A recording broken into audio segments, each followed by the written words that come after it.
I'm a huge fan of hiking and exploring the great outdoors, so when my friend suggested a weekend camping trip in the remote forests of the Pacific Northwest, I couldn't resist. Little did I know, however, that our innocent adventure would soon turn into a terrifying nightmare. As we trudged through the dense forests, the eerie silence of the woods sent shivers down my spine. The only sound that could be heard was the crunching of leaves beneath our feet and the occasional rustle of the trees in the wind. My friends and I joked and laughed as we made our way deeper into the wilderness, unaware of the dangers that lurked within. Suddenly, a strange feeling washed over me, a sense of foreboding that I couldn't shake. I brushed it off as nerves and continued on, but the feeling only grew stronger. As night fell, we set up camp and sat around the crackling fire, roasting marshmallows and sharing scary stories.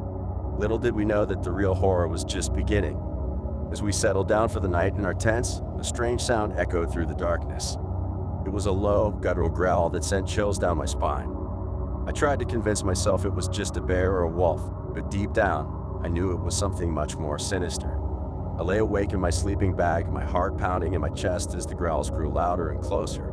Just when I thought I couldn't bear it any longer, a figure emerged from the shadows. It was tall and gaunt, with glowing eyes that seemed to pierce through the darkness. My friends awoke with a start, their faces pale with fear as they saw the creature before us. It was a Skinwalker, a malevolent being from Native American folklore that could take on the form of any animal it desired. I remembered the stories I had heard as a child of the Skinwalker's insatiable hunger for human flesh and its ability to mimic the voices of its victims. As the creature drew closer, a sense of primal fear took hold of me. I knew we were in grave danger, but I was paralyzed with terror. The Skinwalker's eyes locked with mine, and I felt a cold dread settle in the pit of my stomach. It spoke to me in a voice that was neither human nor animal, a twisted mockery of sound that sent shivers down my spine. In that moment, I knew we were doomed. My friends and I were trapped in the wilderness with a monster that could easily outmatch us in strength and speed. I could see the fear in my friends' eyes, the realization dawning on them that we were no match for this ancient evil. As the Skinwalker closed in on us, I made a split-second decision.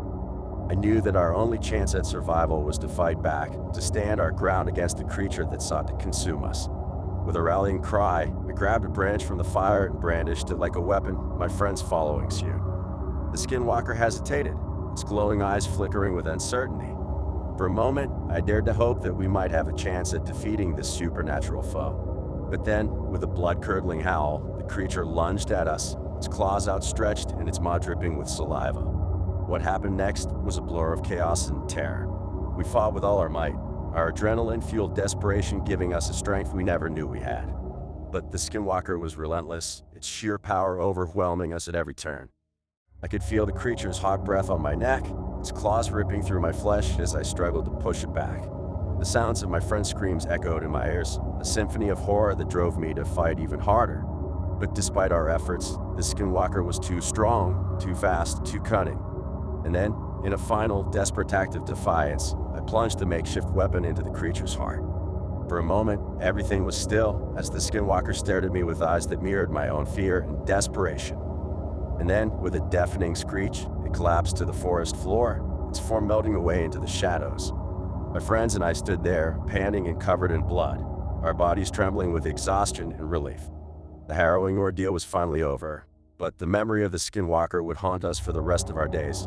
We gathered our belongings in silence, the weight of what had transpired hanging heavy in the air. As we made our way back to civilization, I couldn't shake the feeling that we had only narrowly escaped a fate worse than death. The forest loomed ominously around us, its darkened depths hiding secrets best left undisturbed. And as the sun set on the horizon, casting long shadows across the land, I couldn't help but wonder what other horrors lay hidden in the wilderness, waiting to strike unsuspecting victims like us.